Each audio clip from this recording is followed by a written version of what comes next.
আল্লাহর হাবিব বলতেছেন, ফায়াগফিরু লিআকসারি মিন আদাদি শারি গনামি কালবিন, বনু কালবের বকরির যেই পশম আছে এই পশম পরিমাণ লোককে আল্লাহ তাআলা এই রাত্রিতে ক্ষমা করে দেন। তো বকরির কি পরিমাণ পশম? বকরির পশম আসলেও তো এখানে বকরির পশম গণনা করা উদ্দেশ্য না।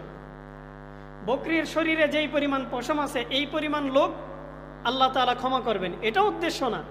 মৌলিক উদ্দেশ্য হচ্ছে বকরির শরীরের মধ্যে প্রচুর পরিমাণে পশম হয়ে থাকে।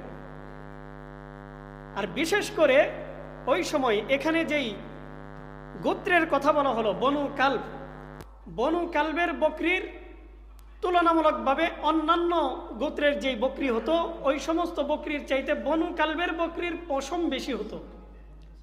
তো আল্লাহ রাসূল বললেন যে বনু কালবের বকরির শরীরের মধ্যে যেই পরিমাণ পশম আছে এই পরিমাণ লোককে আল্লাহ তাআলা ক্ষমা করে দেন।